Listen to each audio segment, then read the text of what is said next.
మొత్తం మీద తుడా చైర్మన్గా బాధ్యతలు చేపట్టిన ప్రెస్ మీట్ ఏదో చేసేస్తాను, ఒక సింగపూర్లోనో మలేషియాలో చేసేస్తాను గొప్పగా చెప్పారు కదా, ఎంతవరకు వచ్చింది మీ ప్లానింగ్ అంతా కూడా? నా చరిత్రలో ఇంతవరకు ఏ టుడా చైర్మన్ చేయలేనటువంటి పనులు నేను చేసిన.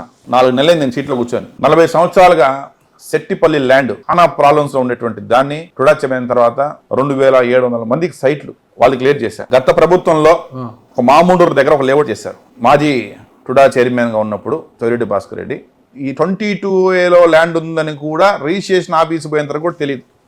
సో అవన్నీ క్లియర్ చేసేసి ఈ పొద్దు సుమారుగా 145 మందికి సైట్లు క్లియర్ చేసి ఈ వీక్ లో రిజిస్ట్రేషన్కి వెళ్తా ఉన్నాం. సూర్యప్రకాశం లేఅవుట్ కొంచెం డెవలప్ చేసి ఈ రోజు మన టెండర్ పెడితే 50 కోట్ల రూపాయలకి బిజినెస్ మార్కెటింగ్ చేయాలి. అన్నమయ్య టవర్స్ అనేది ఒక రాంగ్ ప్రాజెక్ట్. సో 150 కోట్ల రూపాయలు లాస్ట్ ప్రాజెక్ట్ అది.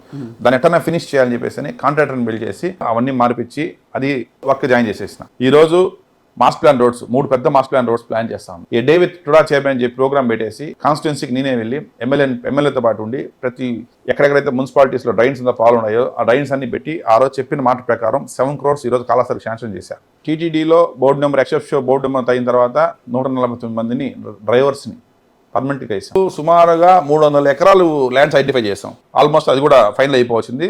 ఈ 300 ఎకరాలు కానీ లేఅవుట్ వేస్తే టుడాకు ఒక 300 నుంచి 400 కోట్ల రూపాయలు డబ్బు అదనంగా టుడాకి ఇన్కమ్ డబ్బు వస్తుంది. పబ్లిక్ ల్యాండ్ PPP మోడల్లో వాళ్ళని ఒప్పించి టుడాకు దాని సంతకం పెట్టించా. 4 నెలలు ఇన్ని పనులు ఎవరు చేయగలుగుతారన్నా? అది మీరు మాత్రమే చేయగలరన్నా. అందుకే డాలర్స్ దివాకర్ రెడ్డి గారు మాత్రమే చేయగలరు.